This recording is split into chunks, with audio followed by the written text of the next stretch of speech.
everybody, I'm Tom Vasel. And I'm Joey Evans. Today we're taking a look at Ascension Tactics Inferno. Boom. Now this is a standalone sequel expansion. I believe those are called standalone expansions for Ascension Tactics. Yeah. Which, by the way, if you've never seen that before, this is a different game than the game called Ascension. Yes, which that one is just a straight deck builder. It is. This is a deck builder, but a combat-style game. So, just so you know, the first game of this, Ascension Tactics, I loved. I believe I gave it a 9 out of 10. It's a game I think is absolutely fantastic. This one adds some changes, but in case you've never heard of it before, does not matter. Joe's going to tell you how to play right now.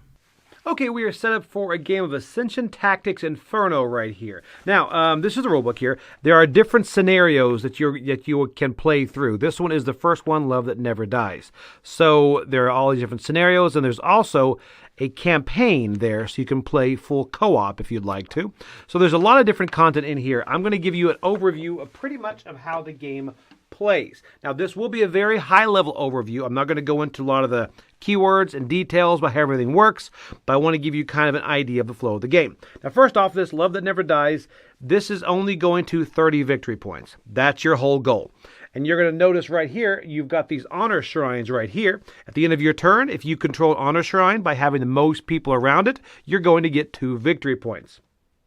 And then you've got these beacons over here. These beacons, if you walk through a beacon, then you are going to be able to light that beacon up. For example, right over here, if the yellow person walks through the beacon, right here, you have lit it up. And the first person to control all beacons gets 10 victory points. All right, everybody's going to get a color, and you're going to get one of these gateway cards. This reminds you, you'll notice here, once per turn, you're going to get 2 of these, and then over here, the other person, because they go second, they kind of get another benefit once per turn. They're going to gain 2. And on the first turn of the game, they're going to gain 2. That's kind of a second player advantage there. All right, so everyone has champions. These champions right here have just been chosen because this is what they recommend. There are a lot of different champions you can get out of the box, but you're all going to get your champions here. Nobody is on the board yet. And how do you bring them out? Well, you've got your deck that is built right here. You're going to go ahead and draw 5 cards. And you look at these, and as a normal deck building game, you're going to have, this is power right here, and then you're going to have these runes. Runes are going to be how you buy things from the market. You're going to have things that are always available, like over here, the Mystic and the Heavy Infantry. The cost is up here in the corner, 2 for each one of these, and you have the cost there. And then you're going to, of course, buy those, and they're going to go directly into your discard. So you use these runes here to purchase down here. Well, what about these right here? What about the power tokens? Well, the power tokens are going to be to command your champions. Right here, you're going to see the price of different champions. So right here, we've got our Time Stream Seer. That is 2 power to bring him out. Now, so he's got a token right here. Now, these right here actually have these stands to put in there. I'm not going to do that here because they're harder to see on camera. But when you go ahead and if you pay 2 to bring out your Time Stream Seer, everyone here has, see if I can get that in focus, there you go, has 3 movement. So he's going to go here, then 1, 2, 3, just like that. And he can move wherever he wants to. Everybody here is also going to have different abilities on their cards. Notice right here also there are keywords. These are allegiances right here. So this one counts as enlightened and lifebound. And you notice an allegiance here, if I've played another card that turn that has one of these allegiances, I also get this bonus. For example, Time Stream here, Seer would get +2 movement, so be able to move 5 if I haven't played an enlightened this turn. And lifebound allegiance, if you played a lifebound, then the Seer gets range. Now this symbol right here means range. We're going to go into combat in a moment. But right now, everything, if they don't have range, they're going to have to attack someone in the hex next to them. Okay, now how does attacking happen? Attacking is very simple. You're again going to use that power to activate. So say we're in this situation here where the Seer has moved. We've activated the Seer, and the Seer was right over here and has moved 1, 2, 3 to be right next to Reclomax, just like that. And then take a look. You're going to see this right here. You have a 5 attack, and over here, Reclomax has a 5 defense. So let's get that in focus right there. So because of that, it is equal to or greater than. Then all of a sudden, you would take Rex Lomix off the board, and you have killed their champion. Now, it's not, this actually stays there so they can bring that champion back out at a later turn, but you have removed it from the board. Now, if, for example, say this is the situation, you have Emma Ironheart right here, well, take a look. You've got 5 against Emma's 6. So you have not done the full damage. So you cannot, by yourself, take out Emma Ironheart. So you would have to get something else out here, like maybe a giant rat, something over here, to go ahead and do that final point of damage at the end of your turn. Because at the end of the turn, they heal back up. You have to do enough damage to kill that other champion before your turn is over. And that does bring up one other thing here is the giant rats here. These are champions everyone can control. You can bring these out for 1 power. They come out, they're very slow, and they have -1 movement, so they can move 2, and only attack for 1, and they only defend for 1. So they're more like cannon fodder to be out there. So again, movement and attack when you activate is very simple. Now I'm going to show you one other thing, how range works. Range works, if this has range, you're going to have a range of 3. 1, 2, 3. So you can actually shoot Emma right here. However, certain things block range. For example, this blocks range. So you won't be able to go through. You also can't go through other champions of the opposing team. So if there's another champion of theirs right here, then you can't hit Emma from behind. You have to hit that first champion. I'm also going to show you a few other things here. The Rat King, for example, when you've got the Rat King out there, let's see if we get this in focus. This keyword right here, slay, once you kill an opposing player, transform one of your giant rats on the battlefield into a Dio-Fiend rat. They kind of level up. There's some transforming of different characters in this game as well. So all of these have different abilities right here. Virak right here can actually unoccupied forest into a living earth, which is pretty cool. So they're very asymmetric, all the champions, and I'm not going to go ahead and go into all the details on there. I want to go a bit more into these here. There are also some constructs you can buy. Now, when you buy a construct, it is going to go, of course, into your, into your discard pile. But once it comes out, you can then attach this construct onto one of your champions. For example, if you go ahead and put it right here on the Seer, it is now going to give this benefit. Look at this, just like that. So now you have 6 attacks, get that into focus, 6 attack and 4 defense, and it's going to cost 1 less to command this turn. And also you do have 1 more movement. So these constructs right here will stay there until this champion's defeated, and then they're going to go back to your discard. So those are really good to buy. Also, there are going to be different champions that come out here. For example, if this is out, you're going to see this Beelzebub right here. This is going to be a bit different up here. There's a 9. That is going to be 9 power to recruit this guy onto your side. So then you'll put him out, and instead of putting him in discard, he's going to go right here and be kind of in your stable of champions, and he works the exact same way. Right here, you can use 2 power to bring him out. Check it out. He actually hits for 12, but it is 6 to defeat. And they all have different text in here. So, Beelzebub right here, I just love that name. So that's how you activate one. And again, you can only activate no matter how much power you have each champion once. So if you activate the Time Stream Seer, you brought her out, put him right here, and then just exhaust it just like that. So now you know you can't activate it again. Demon Pug Swarm, you can actually have several of those out. Those little minis are right over here. And then the same with the giant rats. So you're going to have different things out here. But then also, once they're out, you're again going to have to activate them with power. So once you bring them out, then they're going to be around the board, and you're going to use those power tokens to kind of move your minions and your champions all across the board, and both teams are going to do that. One other thing is you're going to see some treasure chests out here. Treasure chest right here will go to you, and that's going to give you different abilities on your turn that you would want to use when you want to. Then this right here gives you range. Then over here, another one gives you range. And these are all put out at random. This is an extra 2 movement. So these treasure chests you're going to go ahead and get. So you're going to move across the board, try to get some victory points. And these guys are going to get more and more powerful as you have more constructs attached to them. You're also going to bring more champions in your stable. These right here count as victory points. The white ones are white and the red are... the white ones are 1, and the reds are 5. So first 1 to 30 wins. Now, again, these are the champions it says to bring out first. But you have got a lot of champions you can use. And each one's going to have their own card. You've got a lot of these different tokens here that are going to represent those. Now, one other thing I did not mention is the quests. Notice there's one quest out just like this, and this quest is the exploration. So you pay 3 power, and you're going to look at the top 2 cards of the quest deck, acquire one, and put the other one on the bottom of the quest deck. Now, what are these? Well, when you do that, you're going to grab these 2, and you're going to look at them, and again, these are going to go into your discard pile after you pay the power to pull those out. But here's what's pretty neat. They're going to go in here. They're going to go in your discard pile. When they come into your hand, whenever you play it, whether you can complete it or not, you're going to draw another card. So it doesn't really muddy up your deck.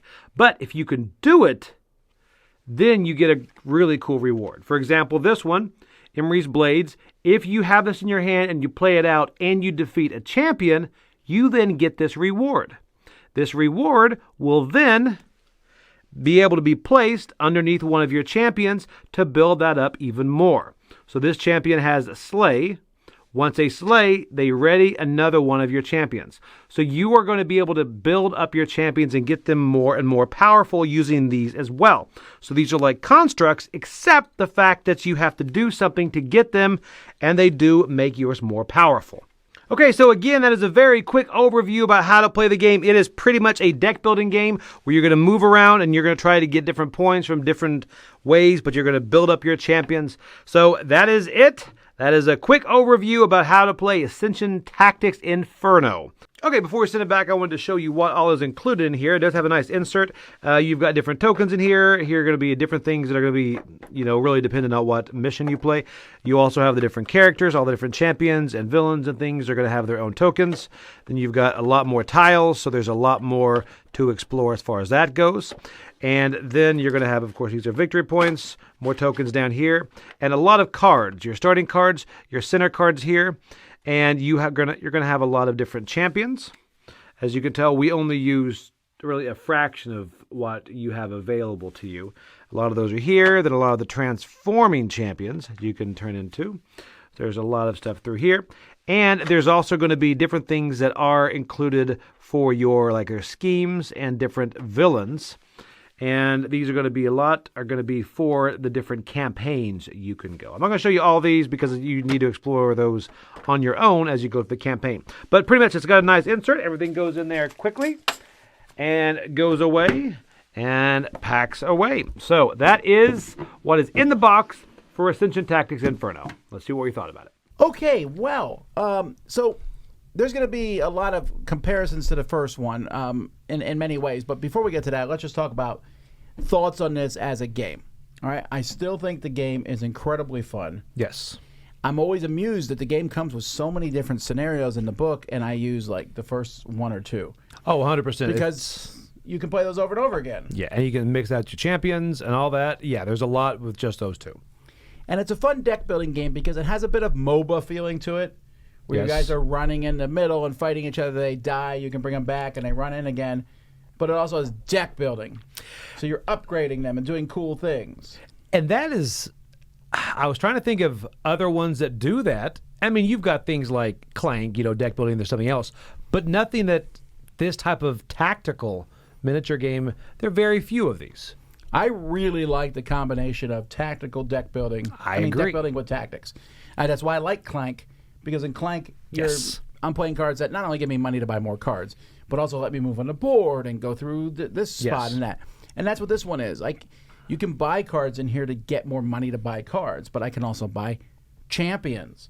Right. A fifth or sixth person I can throw on a map. I can buy upgrades for my characters, which are amazing, make you feel overpowerful. That's a big thing. There's a high power ceiling on this. You start off with your team, you can recruit your team, you can get those constructs, and now quests to start building up those mega characters. And it has several things I like in any game. One, when you kill someone's character, they're not out. They just have to be brought back in. Now, they do lose those constructs and things, which is big. But also, the more of those they have, the more you want to avoid that person. Or team up on him. Yeah, so I find the game to still be incredibly fun. Yes. This adds quests. Quests are okay. They are. I could take them or leave them. They're another interesting choice to do. But it's an extra thing in the game, so you need to keep that in mind. They made a big deal, like, the newest faction, never before seen in Ascension, the Fallen. Like, who are the Fallen? The bad guys you've been fighting the whole game are now a faction.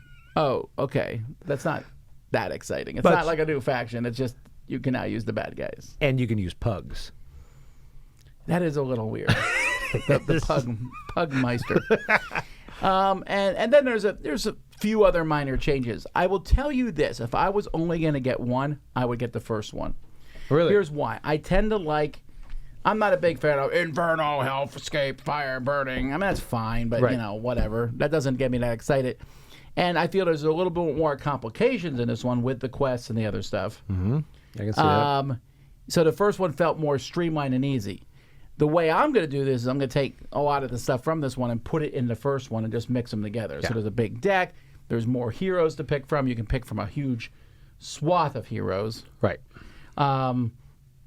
But a lot of these humongous bad guys and stuff. And some of the heroes you can play here are more complicated. Now, you might not mind that. The Pug guy's an example. Yeah. Dropping stuff all over the board. But other ones are like, this person, can't be hit by adjacent people or something like that. And it's really simple. These are just a little bit more complex.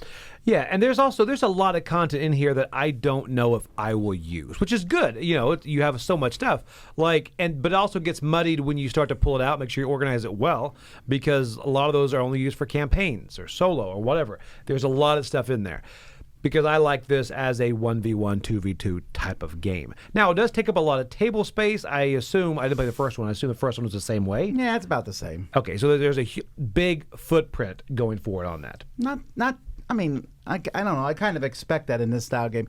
Again, don't get me wrong. I really like this game. I just like it slightly less than the first one. Not really. It's hard to explain why. I guess there's more stuff, and I don't know that I wanted more things, but not necessarily more. The quests are cool, but it feels like it's another thing I need to keep track of. Yeah, and it's not that much. You can ignore the quest if you want to. I will say you can if your opponent's not. Right. I will say one thing I do not like about this is a big con for me, is this is my least favorite way to put a character on the board, is a square just a square. I would rather you give me a circular disc, put it down, a standee, obviously a mini. I know there are mini versions on the Kickstarter. There are mini versions on this. There are, but this is just like, man, I don't like a little square. That's a me thing. Give me a standee. Give me a disc. If you do want the miniatures, they are available. They are available. A separate cost. And it does feel different. Yeah. It's so quick and so interesting. The box says 45 to 90 minutes, but a lot of matches are going to just take you 45 minutes. Right. And I played this with a lot of different people, and I like that back and forth. It just feels good. The deck plays fun. Your opponent comes out with a character, you're like, there's no way I could ever beat him. Ooh, but I got some of these treasure chests that you weren't expecting. That's big. And now I just kill your guy, and I only need to kill him once. You're going to bring him back, but not with those two constructs that were making him a pain in my neck. Right. And the quest will add to that, too. Yeah. So overall, I enjoy this one. Like I said, if you're going to get one, get the second. So this one's just a little bit less for me. It's an 8.5. Still very fun. I love this back and forth concept. Yeah, I'm coming in at 8 on this. I have not played the first one, so I'm looking forward to trying it. But again, I like being able to bring out characters, and I like that power ceiling of getting more and more powerful. And both teams are as you're playing through the scenarios. And the capture the flag aspect of running in and stuff. It's just it's an entertaining way to play the game. This one has those little characters that you can now buy to throw out on the board too. Just the cannon fodder. Yeah. That's interesting. But again, I wonder if some of that's cool and all, but it made it feel a tiny bit messier. That's all. Just a smidge. Is it because it prolongs the turns? Like you have to move all your rats and all that stuff too, or just too much stuff out there? No, I don't know. It's hard to. Yeah, I think that's what it is. Just keeping track of more things and more rules. Still really like it. So I want to be clear on that. But the first one's kind of mad. But again, I'm excited to take these cards and put them in the original, and then we're going to have a blast. Now we're at a 9.5, baby.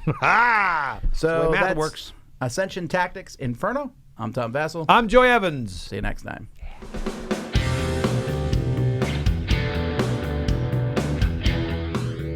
Hey folks, thanks for joining us for that video. If you haven't yet, like the video, subscribe to the channel, and hey, make sure you check out what's happening, where I'll cover an app on an iOS or a Switch device in and you can check it out along with me. Thanks very much.